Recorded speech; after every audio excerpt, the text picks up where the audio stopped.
day 3, September 2nd, 2020. Again, for those of you that may have missed the video from yesterday, my name is Peyton Bush. I am a middle school science teacher in the Iowa City Community School District.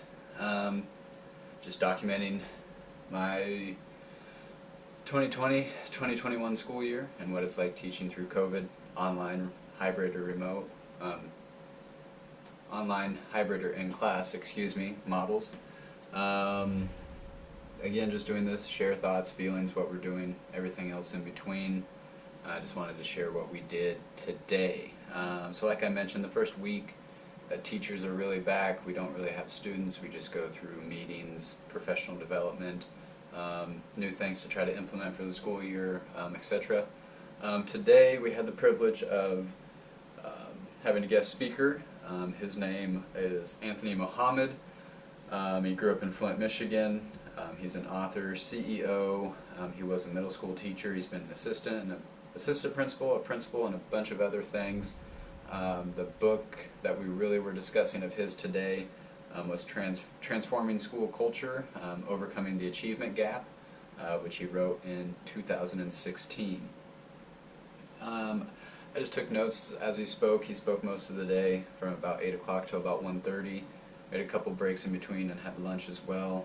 I just jotted things down that kind of resonated with me and seemed important and relevant to kind of what we're going to be doing and what we've been discussing and will continue to discuss.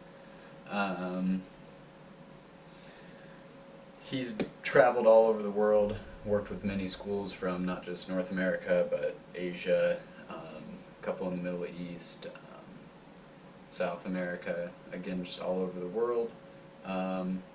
And one thing that he's noticed is we're past the conversation of change. Now it is time to make those changes socially and everything else in between. He's published books in 7 countries, so again he's a well-known author. He knows what he's talking about. He's done a lot of work.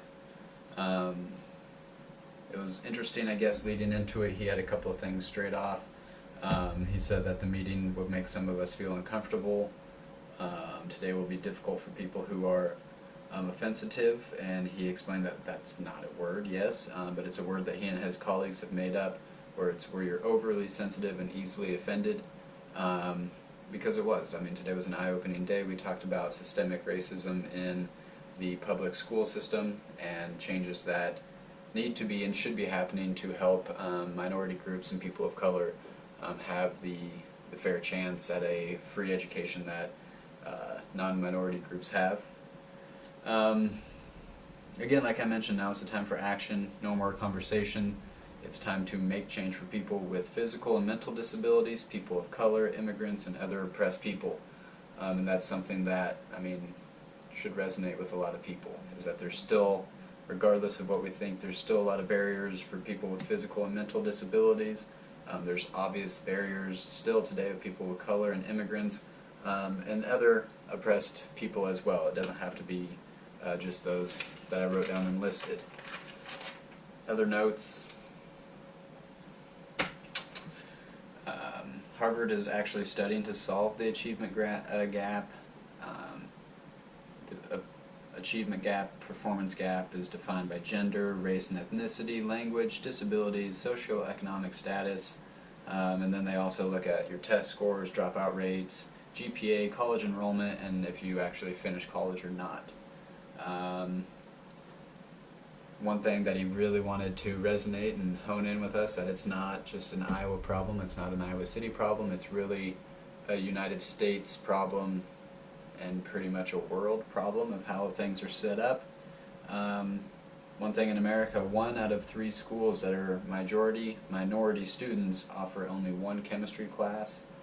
Only 25% offer a course beyond Algebra 2.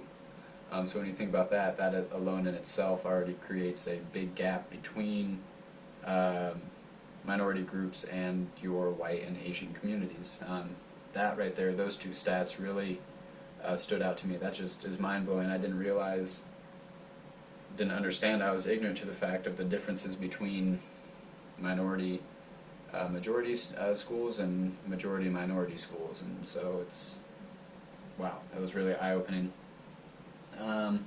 As of, he said this, there was no, I'm not discrediting him at all, there was just no piece of evidence with this, but he said that Black and Latino students make up more than 50% of the population in schools, but then they make up 25% of students that are in talented and gifted programs.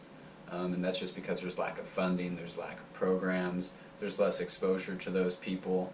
And so really the conversation is changing that into what can we do to get those groups more immersed into those programs like STEM, music, arts, everything else like that.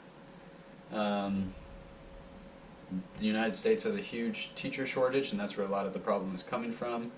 We get a lot of young teachers that don't stick it out because we don't have the support systems, truthfully and honestly, put in place for them. It's not really necessarily their administrator's fault. It's not the school board's fault completely. It's the system itself has failed. New teachers coming up.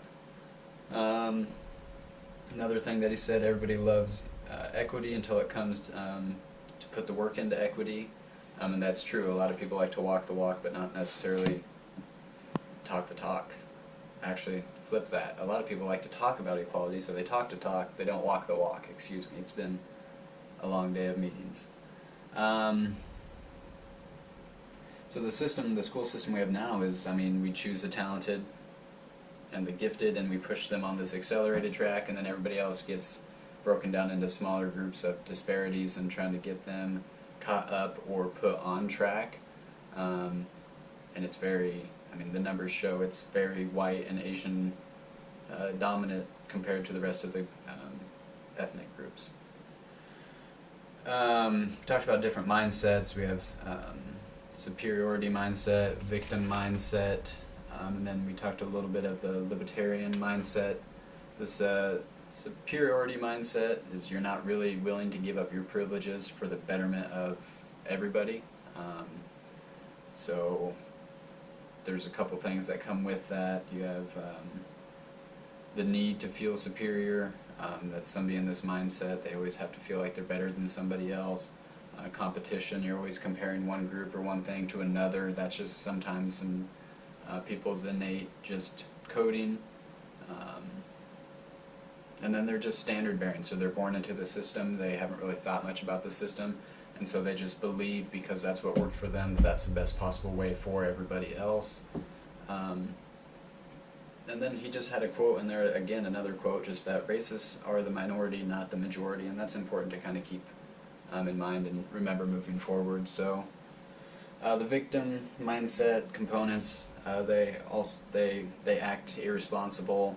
They have low motivation and they have low expectations, so it's always the why me card, like why is it my fault, or with teachers it's why do they act out, why don't they understand, why don't they just adhere to the norms and the standards, not understanding that it could be a cultural difference, that just because, I mean, it was explained, Western churches, you sat down, you were quiet, you listened, and I mean if you kind of put that with schools, your Western schools, in your Asian schools, it was really you sit down, you don't talk, you listen to the teacher.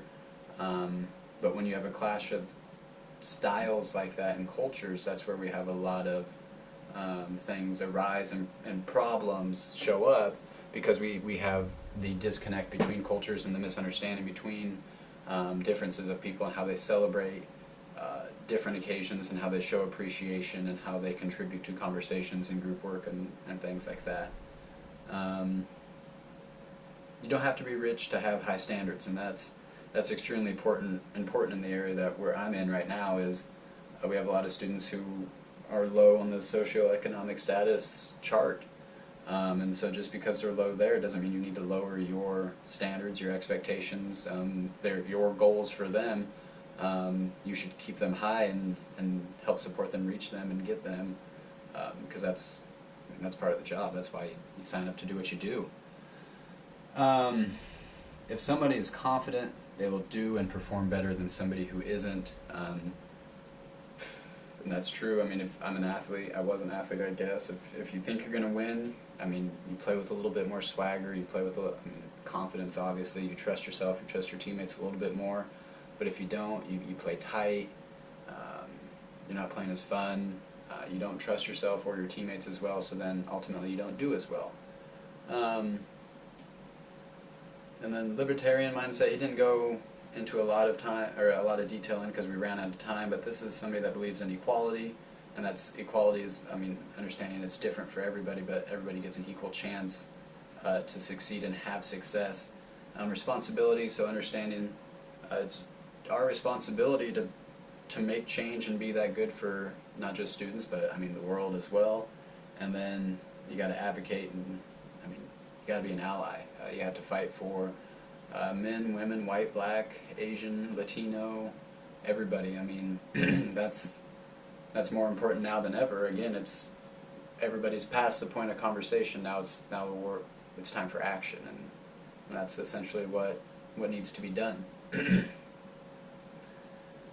So that took up most of our day. That was our entire day.